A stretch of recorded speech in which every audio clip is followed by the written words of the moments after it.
Hey, how are you guys doing? Welcome to Irc Weekly number 1. I'm really excited to start this new video series. Pretty much what I'm going to be going over is what's going on in my RC life, what cars are breaking, what cars I'm buying, parts that I'm upgrading, and of course this video series is going to be weekly. But mainly what this series is going to be about is new things that different companies come out with, discussions that I've read on the forums over the week, and just some complaints or praises that I have about different companies. So first off, just to tell you what I plan on doing, I plan on selling my Rustler, and I'm looking to buy a 1/8 scale Basher buggy. I've pretty much narrowed it down to an RC 8.2E factory team kit, and I'll be putting a tack-on 2000 kV orange colored motor in it and Hobbywing 150 amp ESC. It will mainly be run on 6S and will be built for jumping. So I'm really excited about that, and that should be coming within a month or so. And around December we might also be getting a Duratrax 835E buggy or a team associated RC 8.2 ERTR buggy. Yeah, so that's pretty much what's going on in my RC world. Right now what I'm planning to do also, as you guys know, well maybe know from watching some videos, I've broken my Mini 8. Really all that happened was this front toe in and toe out adjuster is plastic, and it's a really weak plastic. So when I landed, the pin actually just pulled itself out. I'm not sure if you can see this. I really want you to be able to see this. I will be doing a separate video over this. But if it's focused, the pin just got pulled right out of there. Right there. So, yeah, I still haven't gotten that fixed.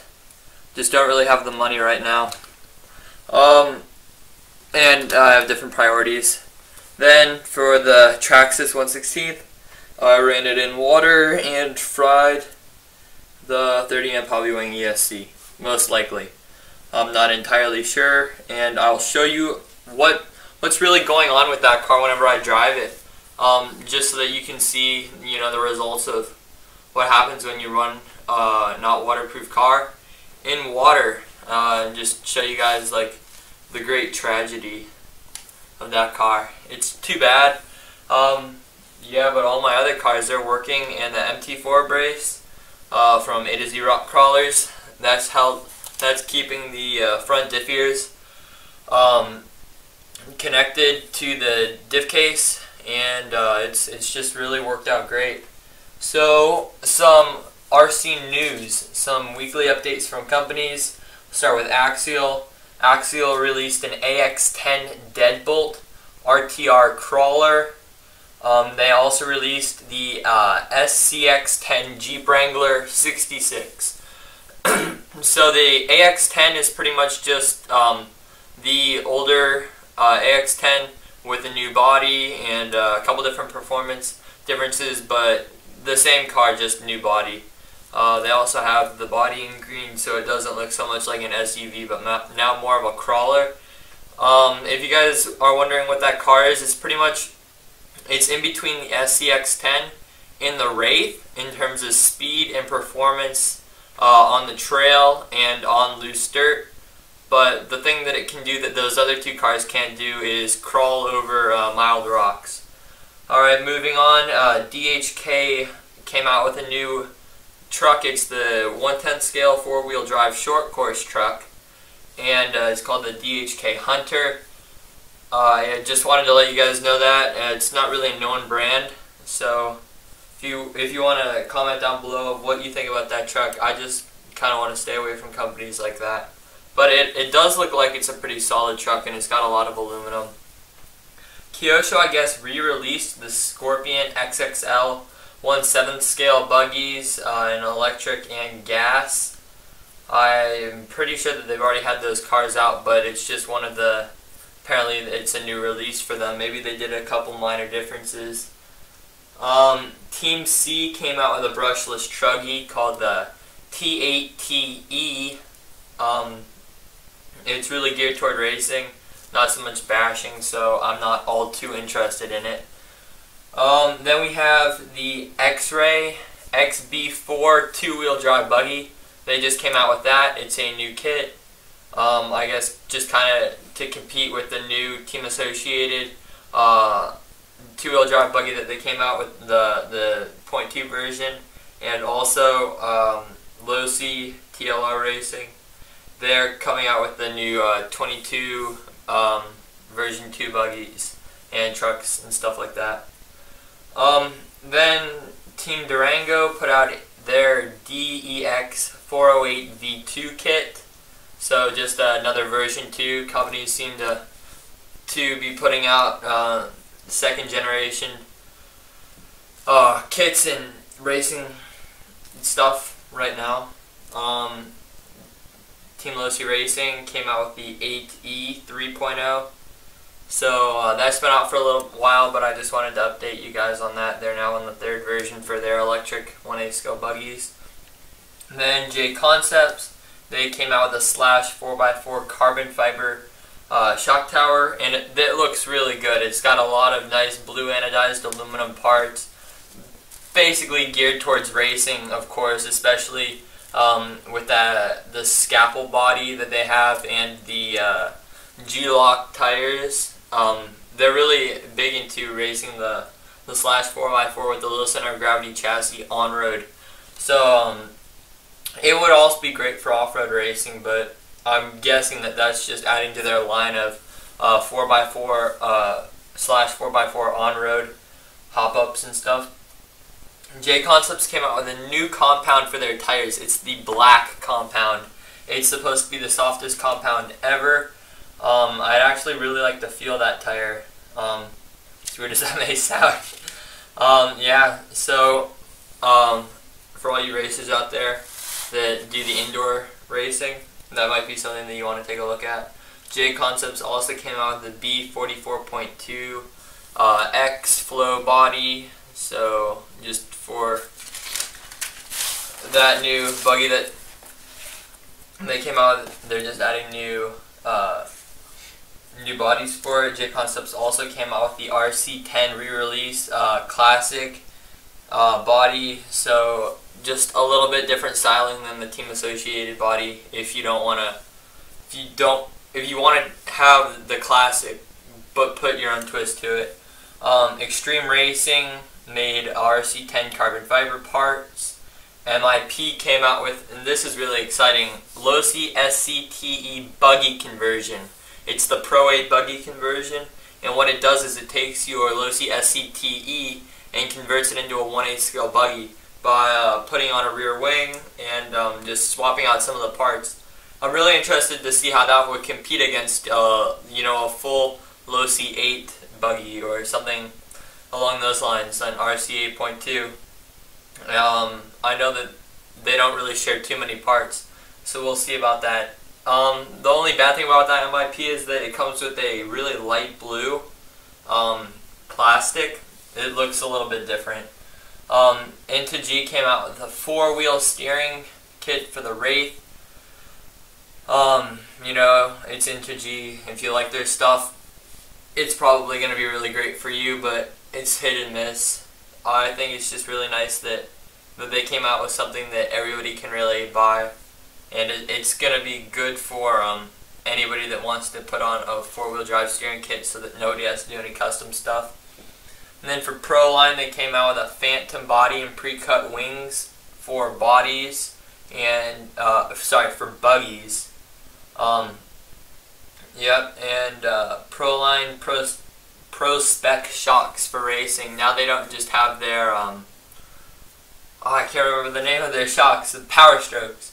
They now have these Pro Specs, and I think that they're really completely geared toward racing. They've got a huge bore, great for short course trucks. I would encourage you to check them out. I don't know the pricing on them, but they look pretty good. Spectrum DX4R. So now their 3R has been replaced with a 4-channel version of it, and has a couple new features. And they also came out with an SR2000 Micro DS MR receiver, and it is absolutely microscopic. It's very, very small. So if you're racing, and it would also be great for a car like this. As you can see, this is a huge receiver, and to put the receiver up here, also with the ESC, and then put a larger motor such as the Valinian into this, it just doesn't fit. So for a car small like this, or also if you want to keep weight to an absolute minimum in a buggy, or you don't want all the clutter, it's a great receiver, just very expensive. Here's a name that you probably don't hear a lot depending on where you are in the RC hobby. It's the iCharger 308 Duo 130 watt dual charger. So that charges, I believe it's capable charging up to 40 amps, maybe 50, but I'm pretty sure that it's 40. And finally, Tenshock came out with the X211 censored on-road motor, or motors because of the different KVs.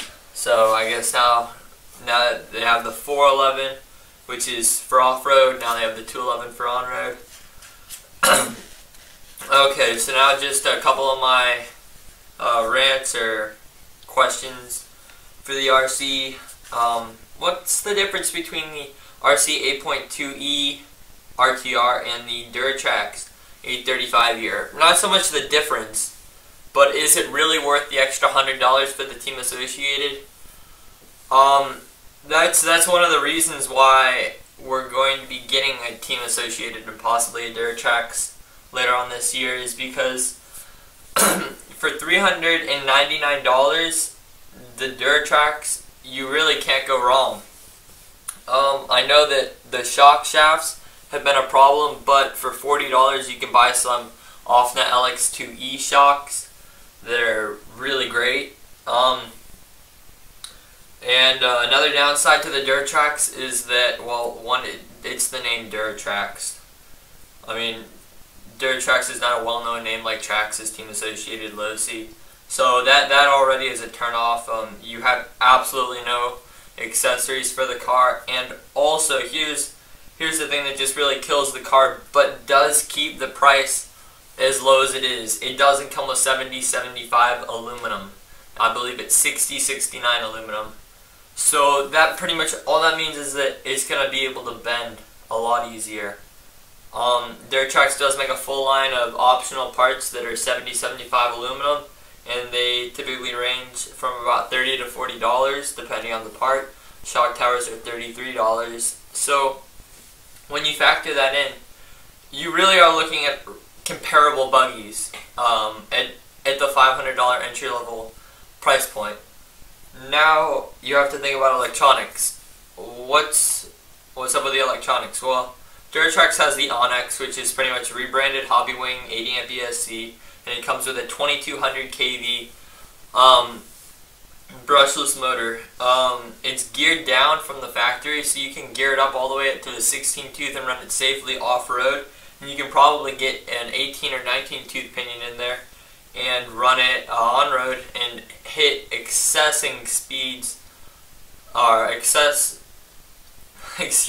speeds of 60 plus miles per hour. I know Aussie RC did a speed run with a 16 tooth pinion and a 4S, and he was able to hit 49 miles per hour, and he said it could go a lot faster. Now with the RC 8.2E, it comes with better parts. I think just overall, it's a really proven car, proven chassis, it's got proven performance, and it's gonna be great for the basher. The only negative is the electronics. They are garbage. You know, you have three really good, well-known electronics. You have Tekin, which is absolutely for racing. Castle, which is kind of in between racing and bashing, and it's expensive for whatever application you're going to put it into. And then you have Hobbywing, which is specifically for bashing. It does also come with a Reedy 2000 kV motor, but the thing is, Team Associated stuck to their Reedy brand, and they're manufacturing their own stuff. That's one of the reasons why the stuff isn't that good, and they're not manufacturing their own stuff. It is rebranded, but it's not nearly as good as the Onyx stuff. So that's one of the things we're facing. Should we get the RC 8.2E or the DurTrax 835E? And finally, this is the last thing on my list. Why does the DurTrax DX-R8E, that is their race roller 1/8 scale buggy that they have out, have a plastic chassis? Why does that have a plastic chassis? It is a $300 race roller, and they put a plastic chassis on it. For $100 more, you can get the 835E with an aluminum chassis and Onyx battery and everything combo, and it has a better layout than this race roller. The race roller looks a lot like this, with the double deck chassis, and it has plastic on top, plastic on the bottom, and it really just kills the space, and it's not so much of a typical layout versus the proven design of the 835E. So is it really that great of a car? I'm just wondering why they put a plastic chassis on it. So that's RC Weekly for this week. That's number one. I had a great time at Halloween. Pulled myself around on a ripstick with the MT4 G3. You know, that was so much fun. So I'll talk to you guys later. See you next week on RC Weekly. Hope you enjoyed this one.